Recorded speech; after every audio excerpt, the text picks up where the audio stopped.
आज के शो में हम बात करेंगे Pakistan versus New Zealand first test match day 2 से डे 5 तक।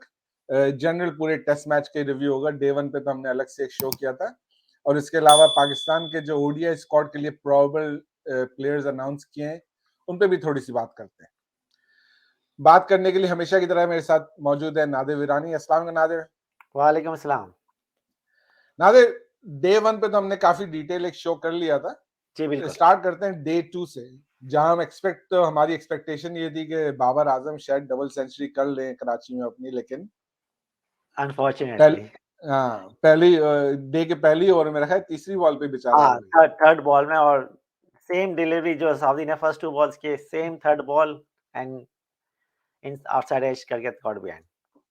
सही बात है, लेकिन इसमें पाकिस्तान की बैटिंग में अगर एक चीज देखी जाए तो आगा सलमान की बैटिंग बहुत जबरदस्त रही। बिल्कुल एंड वेरी इंटेलिजेंट बैटिंग। अगर हम कुछ एनालिसिस देखें अगर हम तो really very very intelligent batting जो उन्होंने टेल एंडर्स के साथ की थी। बिल्कुल बिल्कुल, कि आपके टेल एंडर्स को उन्होंने ज्यादा बॉल्स भी नहीं खेलने दी, and he kept most of the strike to himself and played at a reasonably good pace. Very और गुड वेरी गुड पेस कि अब मैं आपको इतना बता दूं कि इसने लास्ट जो 3 मोहम्मद वसीम को इस वक्त हम टेल एंडर वैसे काउंट कर रहे हैं और हमजा और अबरार अहमद के साथ around 14 overs he spent time with 3 players. इन लोगों के साथ 84 बॉल्स में से टेल एंडर्स को सिर्फ 28 बॉल्स खेलने दिए और खुद ने 56 बॉल्स खेले और 53 रन्स। इसने 56 बॉल्स में 53 रन्स बनाए और जिसमें के आई थिंक 8 चौके शामिल थे। सेकंड 50 जो थी उसमें 8 चौके शामिल थे। हाँ, तो very very good innings. Very he proved us wrong to some extent. जी We were never against Agha Salman, क्योंकि हमने ये कहते थे हम कि as a batter he does not justify his position, and maybe he proved us wrong there as well. He बिल्कुल played really well, लेकिन I wish कि we use him more as an all rounder, बिल्कुल जी। क्योंकि और हम बात करेंगे आगे जब न्यूजीलैंड की बैटिंग की तो पता चलेगा कि बिल्कुल हमें हम बिल्कुल यूज़ कर सकते आगे हैं। लेके चलें आप इसको जी, बिल्कुल। डिस्कशन। तो फिर हमने वी 438 पे ऑल आउट हो गए और न्यूज़ीलैंड को खैर उस दिन तो हम किसी प्लेयर ओपनर्स को आउट नहीं कर सके। उन्होंने काफ़ी अच्छी स्पीड के साथ 165 रन्स कर दिए थे ओवरनाइट। 438 भी एक अच्छा स्कोर था जो हाँ, पाकिस्तान ने किया वेरी था। गुड स्कोर यानी कि it's a very decent score एक तरह से कि आप हार नहीं सकते हैं इस तरह से नॉर्मली। लेकिन आजकल तो क्या हाँ, क्रिकेट कुछ इतना भी हो चेंज हो सकता गया, है। टेस्ट मैच कुछ भी हो सकता है। लेकिन एक ज़माने में तो था कि 400 प्लस तो आप टेस्ट मैच तो आप हारेंगे नहीं, है ना? हाँ, पिछले ज़माने राइट? सही बात। ठीक है, तो न्यूज़ीलैंड देन फिर ओपनर ने ओपनर्स दोनों ओपनर्स में तो एक ने कॉनवे ने 100 किया, लेथम तो निकल नहीं, लेथम ने 100 किया, कॉनवे शायद 90s में आउट हो गए थे और 90s में आउट हो विलियमसन गया। फिर विलियमसन थर्ड डे को ओवरनाइट 100 पे नॉट आउट गए थे। सही है। थर्ड डे में पाकिस्तान की बॉलिंग के बारे में आपने कुछ बात करनी है कि और सरफराज की विकेट कीपिंग फोर्थ डे है, बात करनी है, क्या है? सरफराज की विकेट कीपिंग में खाली जरा से कहेंगे कि सरफराज को देखें, हम लोग लेकर के आए थे जो टीम में, उसकी जी, मेन वजह ये थी कि रिजवान एज अ बैटर जो है वो परफॉर्म नहीं कर रहे थे। तो वो प्रॉब्लम तो सरफराज ने सॉल्व कर दिया, because he batted really well. 84 run उन्होंने फर्स्ट इनिंग में बनाया, और जब हम आगे आएंगे तो सेकंड इनिंग में बहुत इंपॉर्टेंट इनिंग्स खेली थी, फिर 50 की थी। जी, लेकिन wicket keeping was below standards, there are no two ways about. Stumping miss किए, कैच मिस किया। मैंने एक्चुअली एक स्टंपिंग और कैच देखा भी था live. It was not easy, लेकिन at someone with Sarfaraz's experience and उनको ये कर लेना चाहिए था। It would be definitely be counted as an error on his जी, पार्ट। बिल्कुल। तो दैट वाज, और उसके अलावा भी मैंने सुना कि एक स्टंपिंग और ही मिस हुई थी, एक कॉट बिहाइंड हुआ था जो कि ही डिडंट नो कि it was a catch, exactly हमने रिव्यू उसका नहीं रिव्यू दिया। नहीं किया था, राइट? हमने उसका हमने रिव्यू नहीं रिव्यू किया नहीं किया उसको। और तो और स्टंपिंग विलियमसन के हमने दोनों स्टंपिंग इसने विलियमसन के छोड़े, correct? As far as I remember, yes. या तो और वो डबल 100 कर गया फिर। तो वो आप फिर डबल 100 कर गए, जो व्हिच वाज वेरी कॉस्टली। तो जितने रन सरफराज ने बनाए, क्योंकि पहला स्टंपिंग जो मिस हुआ था मेरा ख्याल है विलियमसन सिर्फ 12 रन पे था उस वक्त। 12 पे थे, बिल्कुल। तो जितने रन सरफराज ने बनाए वो सारे विलियमसन के उससे ही कवर हो गए। सब पानी में चले गया तो बेचारा। रिजवान अगर खेल रहे होते और वो स्टंपिंग कर लेते और दोनों इनिंग में 0 भी करते तो वो भी बेहतर हो जाता। बिल्कुल, रिज़वान का बल्ला भारी हो जाता फिर। ये सही बात है। ओह गॉश! खैर यार आई थिंक ठीक है, इतने अरसे बाद सरफराज खेल रहा था। आई आई डोंट थिंक कि उसको अभी ड्रॉप करेंगे। सेकंड टेस्ट में I would think he would be playing और यस, देखते हैं कि कुछ इंप्रूवमेंट आती है या नहीं आती। बिल्कुल, बिल्कुल। सो 612 रन न्यूज़ीलैंड ने 4th डे में डिक्लेयर किए और तकरीबन I mean they score run rate was 3.12 बहुत 195 स्लो ओवर्स। था, तनवीर बहुत स्लो था। 195 ओवर्स। सही बात है। उसमें से 190 अब 4 न्यू बॉल्स, इतना खर्चा कराया पीसीबी का। बिल्कुल पीसीबी का यार बहुत खर्चा हो गया। 4 न्यू बॉल्स। अनबिलीवेबल। तो आप क्या कहेंगे ये स्पिनर्स को हमने शायद 67 अबरार ने ओवर्स किए हैं, 63 नोमान अली ने किए हैं और नादिर मेरे 130 ओवर्स ख्याल से उन्होंने किए। ये बहुत ज्यादा ओवर्स हैं, स्पेशली लेग स्पिनर के लिए। ये एक इनिंग में बहुत ज्यादा ओवर है कराने के लिए, और न सिर्फ ये कि बल्कि आप उनको रीड करने के लिए भी बहुत आसान हो जाएंगे। दे बिल्कुल। कैन नॉट, लाइक हर एक की एक लिमिटेशन होती हाँ, कितनी वैरायटी है, लाएगा राइट? यार वो बेचारा, सही कितनी बात है। वैरायटी। और कितनी देर तक करेगा, इतनी डेड विकेट है, और हमने बॉलर्स ट्राई भी नहीं कर रहे। आपके पास ठीक है, जब ऐसी सिचुएशन आ जाती है तो आप जो नॉन रेगुलर बॉलर्स हैं आप उनको ट्राई करते हैं। सऊद शकील को आप ट्राई कर सकते थे। बिल्कुल। आगा सलमान के बारे में एक जनरल कॉन्सेप्ट ये है कि जी he was out of the field, लेकिन मैं आपको बताऊं कि हाँ, हाँ। डे डे 3 पे Agha Salman was in the field for last 40 overs, okay. और डे 4 में Agha Salman was in the field for last 25 overs. तो ही वाज देयर फॉर अच्छे खासे ओवर्स में वो था। अगर वो हमने और फील्ड कर 1 ओवर सकता नहीं तो वो दिया बॉलिंग भी करा सकता, और एक ओवर भी नहीं दिया आगा सलमान, और हमने कप्तान ने 4 ओवर चला दिए। और कप्तान ने 4 ओवर कर लिए। Very interesting.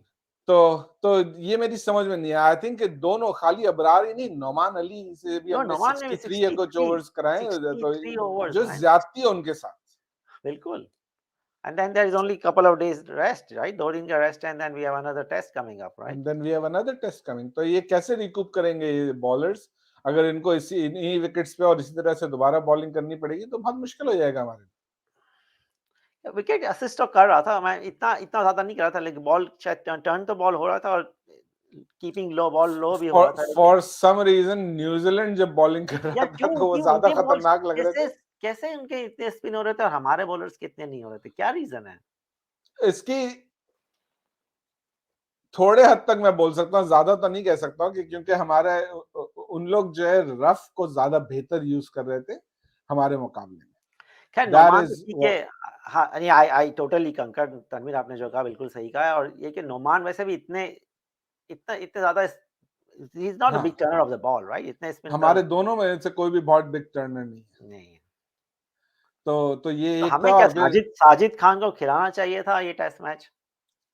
I don't know, Sajid Khan के होने से कोई शायद इतना फर्क पड़ता नहीं, क्योंकि साजिद यहाँ पे खान ने लेग ब्रेक बॉलर स्पिन का ही काम था। लेकिन साजिद खान ने स्पिनिंग ट्रैक पे बड़ी अच्छी बॉलिंग की थी बांग्लादेश में। एक एक मैच में नादिर, हाँ, जहां तक एक मुझे याद पड़ता है हाँ, तो एक वो मैच में उसने बस बहुत अच्छी की थी, बाकी उसकी बॉलिंग हमेशा बहुत काफी एवरेज तो रही थी। बाकी हमने स्पिनिंग ट्रैक पे तो हमने इसको खिलाया ही नहीं है ना। हमने डेड विकेट पे खिलाया उसको। हाँ, दैट तो वाज़ द अभी भी वन तो डेड स्पिनिंग विकेट पे ही ट्रैक था खेलने हैं। दैट अभी भी तो डेड विकेट पे खेलने हैं। यार नहीं, नहीं इस पे देखें इस पे बॉल टर्न हो रही थी। पहले दिन से बॉल टर्न हो रही थी यार। तो ये कोई इतनी ज्यादा नहीं टर्न हो रही थी नादिर। ऑफ स्पिनर को देखो आई आई डोंट नो लेकिन ऑफ स्पिनर को शायद आई डोंट नो एनीवेज़ हो सकता है, अभी हो सकता है, मेरे देखें। ख्याल से सेकंड टेस्ट में हमें स्पिनिंग ट्रैक रखना है रिगार्डलेस क्योंकि हमें तो जीतना डिफरेंट है ना विकेट मैच। होगी। हाँ, हमें अब मैच जीतना है कि सेकंड हम लंच पे डिक्लेयर करने वाले हैं। क्या है कुछ पता है आपको? नहीं, अभी तो डिक्लेरेशन में तो अभी आएंगे, अभी बात अच्छा करते आएँगे हैं अभी। ओके, डिक्लेरेशन पे आगे। Okay, okay. नहीं मैं शायद जंप कर गया आगे। ठीक है, हाँ, next day, last day New Zealand हमने 4th डे पे बैटिंग स्टार्ट की और we lost 2 Asad wickets. Asad and Noman right? Abdullah Shafique and sorry Abdullah Shan Shafique Masood. And Shan Masood again. हाँ, शान मसूद, यार बड़ी डिसअपॉइंटमेंट हो रही है मुझे शान मसूद से। मैं अब इसका क्या कह सकता हूँ? आई थिंक आई ये थोड़ा अनफॉर्चुनेट डिसमिसल कह सकते हैं आप। हाँ, अगर अंपायर सेकंड उसको इनिंग में ऑफ नहीं देता तो वो बच जाता, हाँ, राइट? हाँ, लेकिन ये तो है कि लेकिन एम्पायर ये नहीं भी है देता तो बच जाता है, लेकिन बिल्कुल, यहाँ बहरहाल आपने मिस तो की लेकिन ना इसको बॉल। बिल्कुल आपने मिस किया, आपको मिस नहीं करना चाहिए था ये बॉल, आपने खेलना चाहिए था सही। बिल्कुल सही है। तो शान तो मसूद क्या ख्याल है? ठीक है, हम बाद में बात करेंगे स्कॉट, अगर हमें सेकंड टेस्ट के बारे में कुछ बात करना है हमें तो। ठीक है। शान मसूद को देखें, अभी तक सिर्फ 2 ही टेस्ट मिले, ये उसका दूसरा टेस्ट है। ठीक है कि उसने अभी तक नहीं किया है कुछ स्कोर, और कामरान गुलाम जो है वो फॉर्म में भी है, तो मुझे लग रहा है कि हो सकता है कि सेकंड टेस्ट में हम कामरान गुलाम को लेकर के आएँ शान मसूद की जगह पर। लेकिन ये है कि शान मसूद के साथ भी थोड़ी-सी ज़्यादती होगी कि आप उसको वापस इतने अरसे बाद लेकर के आए, कब से स्क्वाड में चल रहे हैं और 2 टेस्ट खिला करके आप उसको बाहर कर दें। लेकिन अगर आप नहीं उसको बाहर करते हैं, तो कामरान गुलाम के साथ भी ज़्यादती है कि उसको पहले भी आप एक दफ़ा स्क्वाड में अपने पास रखा रहा, खिलाया नहीं आपने, और अब फिर आप स्क्वाड में लेकर के बैठे रहे और खिलाया नहीं आपने। तो दोनों ही तरह से आप किसी न किसी प्लेयर के साथ ज़्यादती होगी। हाँ, वो तो है, अब धानी के साथ इतनी दफ़ा हो चुका है, अभी हाँ, सही बात ज़ाहिद है। के साथ, ज़ाहिद अहमद के साथ कितनी दफ़ा हो चुका है। बहुत दफ़ा हो चुका है। लेकिन ये कि ठीक है, ज़ाहिद महमूद ने आखिरकार खेल लिया, लेकिन कामरान गुलाम को तो अभी तक खेलने का मौका नहीं मिला है, नहीं मिलेगा मेरे ख्याल और से। डिफरेंस ये है कि कामरान गुलाम इज़ कंटीन्यूअसली परफॉर्म, जी, बिल्कुल। मेरे एट ख्याल से लीस्ट इन शायद डोमेस्टिक। चल रहा है। मेरे ख्याल से शायद चांसेज़ हैं कामरान गुलाम के टेस्ट मुझे मैच। ऐसा लग रहा है कि नेक्स्ट मैच में कामरान गुलाम खेलेगा। तो बहरहाल देखते हैं। बहरहाल देख लेकिन ठीक। पाकिस्तान की सेकंड इनिंग में परफॉर्मेंस बहुत अच्छी नहीं रही थी, मेरा ख्याल से। हम 2 दफ़ा हम प्रॉब्लम में पड़े, 1 दफ़ा हमें सरफराज ने बचाया इमाम के साथ। इमाम के साथ। बहुत अच्छी दोनों ने इनिंग खेली। अच्छा, इमाम के आपने देखा कि इमाम जब आउट हुआ मेरा ख्याल है 96 पे या कुछ पे, तो how angry he was. Actually उन्होंने बैट पवेलियन में जाते हुए बैट बैट फेंका ज़ोर से। मैंने खुद देखा। फेंका नहीं, मार रहा था उसपे, पोल पे मार रहा था, जमीन में मार रहा था। He was very very angry. I don't know कि बैट तोड़ा या नहीं तोड़ा, ये नहीं पता, लेकिन बहरहाल he should not have done that. So वो एंग्री किस बात पे थे? अपने आउट होने में थे कि सेंचुरी मिस करने में थे कि पाकिस्तान का मैच ना बच, मतलब वो मकसद तो ये था कि हमें मैच बचाना है उस दिन, राइट? आई थिंक अपनी मिस्टेक पे वो ज्यादा एंग्री थे कि इतना, लेकिन मुस्तकिल बाहर निकल के वो खेल रहा था। हाँ। He he did not read that ball नहीं प्रॉपर्ली। तो वो तो फिर आप तो फिर आपको क्रेडिट तो आपको बॉलर को देना चाहिए ना उसमें, कि बॉलर ने हाँ। इतनी इंटेलिजेंस से उसको बॉलिंग की, उसको ठीक है आगे खेल रहा है, कि खेलो भाई खेलो। एक बॉल उसने ऐसा कर दिया कि भाई मिस हो गया आपको। आई थिंक सही उसको बात है। एनीवेज़ हो जाता है लेकिन बैट्समैन। फिर उसके बाद मोहम्मद वसीम ने भी बहुत अच्छी बैटिंग जी, की सऊद मोहम्मद शकील वसीम के और साथ। सऊद शकील ने इनफैक्ट, और सरफराज ने, और ये हाँ। और इमाम ने of course in the morning में। कुछ हमें basically they saved the game for Pakistan, basically they they saved. Save the game for Pakistan. सही है ना? अभी हम बाद में आएंगे उस पे जरूर कि जी। बाबर आजम ने कहा कि they brought us back in the game, लेकिन they did not bring us back, उन्होंने सेव कराया the game. Saved the match for Pakistan. और एनीवेज़। फिर सबसे इंटरेस्टिंग चीज, जी, बिल्कुल। डिक्लेरेशन। डिक्लेरेशन के बारे में क्या आप कहते हैं? भाई मुझे तो सर ये लग रहा है कि बाबर रिकॉर्ड बुक को और बेहतर बनाना चाह रहे थे, या क्या करना चाह रहे थे कि हम 5th स्ट्रेट लॉस, हम होम टेस्ट पे, home series, home home ground पे 5वाँ स्ट्रेट टेस्ट मैच हारे, तो शायद this is could be the one of the reason कि हम 4 मैच तो हार चुके हैं, अब ये 5वाँ भी हारेंगे। तो चले हम खेलते हैं 15 ओवर का गेम और इनको यार 15 ओवर के सामने वाली टीम को दे रहे हैं 135 का टारगेट, तो यार आप 15 ओवर में आउट तो नहीं कर सकते। ये इ आउट तो नहीं देगा, या इस विकेट पे नहीं कर सकते थे। नहीं कर सकते, इसमें ऐसा इसमें चांसेस ये हिस्ट्री कि में इवन हुआ है जरूर या ऐसा, 15 हाँ। ओवर में टीम आउट हुई है, लेकिन इस विकेट पे नहीं आउट हाँ, होने तो वाली इसमें थी ये तो ये। यही है कि या तो ड्रॉ होगा, या आप हारोगे। आपने हार यही गए। गैम्बल लिया कि आप हारोगे या ड्रॉ होगा। आपने जीतने का, लेकिन बाबर के स्टेटमेंट से ये था कि वे डिक्लेयर हमने इसलिए किया कि हम मैच जीतेंगे। द वे सही ही बात है। ही प्रेजेंटेड हिमसेल्फ, कि वो बैड लैड हो गया, वरना हम तो पोज़ीशन में थे, हमें तो जीतना था, हमें तो रिजल्ट लाना है। अगर बैड लाइट होने की वजह से वो के बाद तो जीतते ना, बैड तो लक ये हो इतना गया खुश न्यूज़ीलैंड। नहीं होते। They were celebrating after the game ended कि बच गए एग्ज़ैक्टली। यहाँ पे, वरना आप 2 ओवर 2 न्यूजीलैंड लेके ओवर जा रहा था ये गेम। 2 ओवर्स के बाद, जब 6 ओवर तक गेम चला है, आफ्टर सेकंड ओवर से 6th ओवर तक, they went to 55 runs, from 11 runs to they went to 55 runs, 4 over में 44 रन किए न्यूजीलैंड ने, और वी वर ऑल पैनिक। मैं तो खैर मज़े सही से बात देख रहा था, मुझे तो बहुत मज़ा आ रहा था। मैंने कंटिन्यू करो भाई, जल्दी से बनाओ भाई, 135 रन। लेकिन बाबर, सकलेन मुश्ताक भी पैनिक में आ चुके थे। ही वाज़ आल्सो बिल्कुल। खुद परेशान थे। तो आई डोंट नो, ये क्या डिसीजन रीज़न क्या है? आपको कुछ पता है रेटिंग शेटिंग की क्या बात कर रहे हैं? मैं नहीं, रीजन तो मुझे नहीं पता, लेकिन बाबर ने जो प्रेस कॉन्फ्रेंस की थी उसमें एक सवाल के जवाब में उन्होंने ये बोला था, जो कि ये मेरी अपनी इंटरप्रिटेशन हो सकता है कि मैंने गलत समझा हो, but he said something about कि हमारी रेटिंग बहुत खराब आ रही थी। और इससे मेरी समझ में ये आता है कि रेटिंग जो है वो आपकी गेम जो ब्रॉडकास्ट हो रहा है उसकी हाँ, रेटिंग बहुत खराब आ रही थी, बिल्कुल तो व्यूइंग उसको रेटिंग इम्प्रूव करने के लिए उन्होंने डिक्लेयर किया। यार तो उसको आप बोलिए तो टीवी टीवी रेटिंग इम्प्रूव करने के लिए मैच हारेंगे थोड़ी यार। बिल्कुल नहीं। आप क्यों अपना अपना अपना टेस्ट मैच हार रहे हैं भाई, व्यूइंग के लिए? बिल्कुल सही सवाल बात ही है। नहीं पैदा होता है। आज तक I don't think so any team do that kind of thing कि भाई हम व्यूइंग को इंक्रीज़ करने के लिए हम चलें टेस्ट मैच हार जाएँ। क्योंकि दैट हम वाज जीतने की वेरी बोलते वेरी तो थे स्ट्रेंज ही ना हम। डिक्लेरेशन। सऊद शकील हैरत हैरत रह गए थे, सरप्राइज़ भाई वो कि ये डिक्लेयर कैसे हो गया? वो जिस वक्त बेचारा यार डिक्लेयर किया है उस ओवर में 5 बॉल हुई थी खाली और पांचों डॉट बॉल थी। अगर बिल्कुल, डिक्लेरेशन का जरा सा भी आइडिया होता तो they would be playing faster. बिल्कुल और वो बेचारा टेल एंडर्स को प्रोटेक्ट कर रहा है हर कीमत पे यार और आप डिक्लेयर कर देते हो और मैं तो बोला शायद ये 5-6 ओवर थोड़ा खेल के शायद अगर 90 तक पहुँच जाएगा तो शायद ये 100 कर लेगा। अच्छा, मैं तो होता यही है। मैं तो इस चक्करों में था कि मुझे तो वहमो-गुमान नहीं और यकीन करें तनवीर मैं उठ गया था गेम देखने के लिए और जब 15 मैंने कुछ 18-17 फिर मैं बंद करके मैं सो रहा था और अचानक डिक्लेयर हो गया। मैं तो सो रहा था। मैं बोला ये क्या हो गया? खैर, that was very very surprising. That was very खैर, सरप्राइजिंग और फिर उसके बाद स्टेटमेंट जो आ रहे हैं ना कि बाबर का जो पोस्ट मैच स्टेटमेंट वो और सरप्राइजिंग है यार। कि आपने जैसे सही मेंशन किया बात है। कि भाई हमें सऊद शकील और वसीम ने brought us back to the game. अरे भाई they saved the game for us. Otherwise तो हम सही बात 30 है। 30 के टाइम पर गेम हार चुके होते अब तक। बिल्कुल सही बात है। हम गे टी तक हम गेम हार चुके होते अगर वो नहीं खेलते तो। एग्ज़ैक्टली तो आप तो मुझे नहीं समझ में आ रहा है कि एक कप्तान इस किस्म के बयान कैसे दे सकता है? यार ठीक है कि पॉजिटिव होना बहुत अच्छी बात है, लेकिन डिलूज़नल नहीं होना चाहिए। बिल्कुल ऐसे पॉज़िटिव तो नहीं हो ना कि आपको बैकफ़ायर हो जाए यार। सही बात है, सही बात है। बचत हो गई, बहुत बचत हो गई आपकी। बिल्कुल सही बात है। खैर, चलें, टेस्ट मैच फाइनली एक ड्रॉ हुआ, एक जो स्ट्रीक चल रही थी मुस्तकिल हारने की, वो स्ट्रीक टूट गई है। बिल्कुल, अब देखेंगे न्यूज़ीलैंड भी सेकंड बच गई। टेस्ट में क्या न्यूज़ीलैंड होता की है। भी स्ट्रीक टूट गई है, वो भी हार रहे थे। न्यूजीलैंड ही आ रहा था। तो सही बात है। तो देखेंगे अब नेक्स्ट सेकंड टेस्ट मैच जो अब 2 दिन में स्टार्ट होने वाला है, उसमें क्या होता है। जी, बिल्कुल। सेकंड टेस्ट में हमने ज़रा-सी तो ये बात कर ली कि कोई चेंजेस हम एक्सपेक्ट कर रहे हैं कि नहीं। मो हो सकता है कि शान मसूद की चेंज हो, लेकिन इसके अलावा कोई और चेंज एक्सपेक्ट करते हैं आप? मुझे लगता है कि Mohammad Wasim should be out.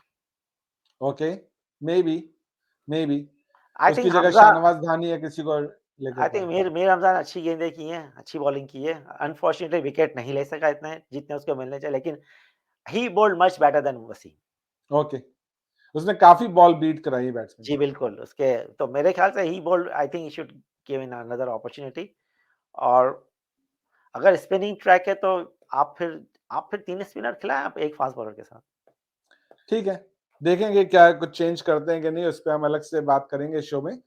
जल्दी से नादिर टच करते हैं जो पाकिस्तान ने ओडीआई के प्रोबेबल्स रिलीज़ किए हैं। 2 टीम, इस 2 24 प्लेयर्स है ना, 24 प्लेयर्स है, 24 24 प्लेयर हो गए हैं अब। बिल्कुल, इसमें भी बड़े फनी बात ये है कि ओरिजिनली 21 प्लेयर अनाउंस किए, लेकिन फिर बाद में जब पीसीबी की प्रेस रिलीज हुई तो उसमें 22 हो गए 22 थे। 22 हो गए थे। और फिर उसके बाद उन्होंने 2 प्लेयर्स मजीद ऐड किए। तो पहले जो 21 अनाउंस किए थे उसकी मेरे पास एक लिस्ट है, मैं वो जी, शेयर जी, कर लेता हूँ। बिल्कुल, तो नाज़रीन ये प्रोबेबल्स पाकिस्तान ने पहले अनाउंस किए थे जो 21 प्लेयर्स थे। फिर मैं यहाँ पे ये बताता चलूँ जैसा कि हमने कहा कि इसके बाद मोहम्मद हसनैन भी इस लिस्ट में ऐड हो गए हैं और फिर बाद जी, में फ़खर ज़मान और हारिस सुहेल ऐड हुए हैं इसमें। तो काफ़ी 24 प्लेयर्स हमने अनाउंस कर दिए हैं 3 ओडीआई के लिए। इसमें से हम अपना स्क्वाड पिक करेंगे, आई डोंट नो कितने प्लेयर्स का। लेकिन इसमें सबसे पहले तो नादिर ये बात करनी है मुझे कि सऊद शकील का नाम नहीं है। हारिस सुहेल का नाम आ गया वापस, वेरी सऊद शकील का सरप्राइजिंग, नाम नहीं है। वेरी सरप्राइजिंग मैं भी खुद भी बहुत हैरान हुआ देख के कि how come his name is not there और ये कि जो बंदा कंसिस्टेंटली स्कोर कर रहा है सही आप बात है। उसको नहीं ले रहे हैं स्क्वाड में, और हारिस वेल जो आप कब वर्ल्ड कप 2019 के बाद, आई थिंक उसके बाद से आई आई डोंट रिकॉल कि वो इतना मेरा खेला है नहीं वर्ल्ड ख्याल कप। है कि उसने खेला है, या और फर्स्ट क्लास खेल रहे, डोमेस्टिक खेल रहे पाकिस्तान में, लेकिन ऐसा नहीं है कि कोई बहुत एक्सेप्शनल परफॉर्मेंस है। कि आप डोमेस्टिक में तो उसको हमारे ले, यहाँ सभी स्कोर करते हैं। या और अगर आपने मिडल ऑर्डर में अगर एक लेफ्ट हैंडेड को लाना है तो भाई सऊद शकील तो है ही, सही बात है। तो फिर आप उसको लाने का लॉजिक क्या है? Beyond my comprehension. देन इस स्क्वाड में देखें 5 ओपनर्स और 6 फास्ट बॉलर्स हैं। 5 ओपनर्स सही हैं है। हमारे पास। अब आप किसको-किसको आप हटाओगे और किसको-किसको खिलाएँगे आप? अब शान 3 मसूद मैचेस को है। का नाम देख के मुझे भी वैसे I was surprised to C Shan Masood in the squad. सही है। चलिए मैं लिस्ट मेरा ख्याल है हटा लेता हूँ, फिर हम अपनी डिस्कशन करते हैं। जी, बिल्कुल। तो शान मसूद का नाम भी होना ठीक है कि शान मसूद T20 भी खेल रहे थे, ओडीआई में भी उनको ट्राई करना था, लेकिन अगर उनकी फॉर्म ऐसी ही चल रही है तो आई डोंट नो कि उनको जगह मिलेगी कि नहीं मिलेगी।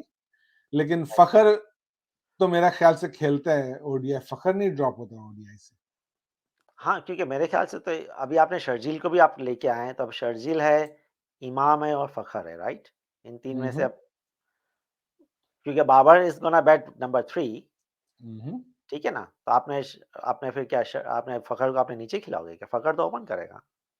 फखर अगर खेलेगा तो ओपन करेगा, इमाम को भी नहीं ड्रॉप कर सकते हैं आप। इमाम को भी आपने, इमाम की तो परफ़ॉर्मेंस है बहुत अच्छी वन ओडीआई बहुत में भी। अच्छी परफॉर्मेंस है, ओडीआई में भी बहुत अच्छी है, और अभी भी टेस्ट में टेस्ट भी मैच ऊपर मुस्तकिल फॉर्म बिल्कुल, में है वो। हाँ, बिल्कुल। तो उसके ड्रॉप होने का तो कोई चांस नहीं है। मेरे ख़्याल से आपके मिडल ऑर्डर में इश्यू है। मिडल ऑर्डर में कौन है आपके पास?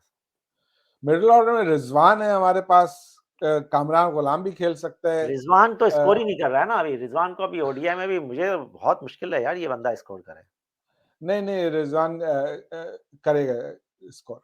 टेस्ट मैच में प्रॉब्लम आ रहा था, लेकिन आई थिंक ओडीआईज में हमारा विकेट कीपर रिजवान ही होगा, विकेट कीपर बैट्समैन। नहीं, नहीं, वो तो सही है, क्योंकि मेरे ख़्याल से हम हारिस को शायद अभी ओडीआई नहीं खिलाएँगे, मोहम्मद हारिस को। हाँ, ही इज़ देयर और मेरा ऑलरेडी। ख्याल है खिलाना भी नहीं चाहिए अभी। नहीं, इट्स अभी टू अर्ली। मोहम्मद हारिस को T20 में ही रहने थे, एक फॉर्मेट में वो अच्छा खेल रहे हैं। बिल्कुल, let's let's keep him yes, there. सही बात है, agree, totally agree. Then Shadab is there. Tayyab Tahir, इन्होंने हाँ, अभी तक तैयब खेला नहीं ताहिर है, को मेरे लेकिन ख़्याल से तैयब ताहिर को खिलाना चाहिए the way he is performing. The या पाकिस्तान कप में अभी जिस तरीके से, जिस हिसाब से उसने रन्स किए, he deserves an opportunity to play. He definitely deserves an opportunity play, इसमें कोई शक नहीं। बिल्कुल। तो वो चौथे इसमें नंबर जब का बैटर है, वो चौथे नंबर का बैटर है, आप उसको उसी नंबर पर खिलाएँ। उसको रखना चाहिए हमें। वैसे शाहनवाज धानी, शादाब, ये सब तो होंगे ही। हाँ, और स्क्वाड में आसिफ अली का नाम देख के तो बहुत खुशी हुई थी मुझे तो। इफ्तिखार अहमद नहीं है, आसिफ अली नहीं है, खुशदिल नहीं है। खुश दिल नहीं है। वेरी गुड साइन, तो वेरी और गुड। इनको क्योंकि T20 में बहुत चांसेस मिल चुके हैं, तो जी, लिहाजा बिल्कुल। बेहतर यही है कि इनको नहीं रखा। मोहम्मद क्योंकि देखें, आसिफ अली तो खैर हम ओडीआई में एक आप दफा जब खेलते भी नहीं खिलाया थे, भी था तो मजबूरी में खिलाया था। मजबूर में खिलाया था, लेकिन राइट? हाँ, खुशदिल होता था ओडीआईज में, और खुशदिल ने कुछ मैचेस जिताए भी हैं, लेकिन खुशदिल ने की परफॉर्मेंस T20 से बहुत ही खराब रही है, तो लिहाजा इसलिए देखिए उनको अभी रखना। अभी अभी वक़्त ये है कि अभी हमें अक्टूबर में वर्ल्ड कप है, अभी उसके लिए बिल्कुल हमें टीम प्रयाप्त करनी है। अभी बिल्कुल। और आई थिंक ये जो इतना बड़ा हमने स्क्वाड अनाउंस किया, इसकी एक वजह ये भी है कि हमें बहुत सारे बिल्कुल, प्लेयर्स को ट्राई करना है, ट्राई करना है। और देखना ये कि इन्हीं में से हम इन प्रोबेबल में से हम कितनों को ड्रॉप करके स्क्वाड में रखेंगे, या फिर यही पूरे लेकर के चलेंगे और इन्हीं में से पूरे इन्हीं में से, खिलाएंगे। हाँ, होम सीरीज़ है तो कर क्योंकि सकते हैं, एडवांटेज है हाँ, हमारे पास, होम सीरीज़ है। बिल्कुल बिल्कुल कर सकते हैं। तो या लिहाजा देखते हैं, जब प्रॉपर स्क्वाड अनाउंस हो जाएगा तो फिर हम एक प्रॉपर स्क्वाड एनालिसिस भी करेंगे आगे चल के। जी, बिल्कुल। चलें नाज़रीन, शो काफ़ी लंबा हो गया तो इसको यहाँ पे रैप अप करते हैं। जी, बिल्कुल जी। नाज़रीन, साल का ये आखिरी शो था हमारा। 2022 अपने इख्तिताम को आ गया है, 2023 स्टार्ट होने वाला है, बल्कि जब तक आप ये शो देखेंगे तब तक 2023 स्टार्ट हो चुका होगा। तो सब लोगों को हमारी तरफ से नए साल की मुबारकबाद। बहुत-बहुत हम मुबारकबाद। नए साल में नया शो लेकर के दोबारा आपके साथ हाजिर होंगे। अगर हमारे शो आपको पसंद आ रहे हैं तो प्लीज हमारे चैनल को सब्सक्राइब कीजिए और हमारे शो को ज्यादा से ज्यादा लाइक और शेयर कीजिए।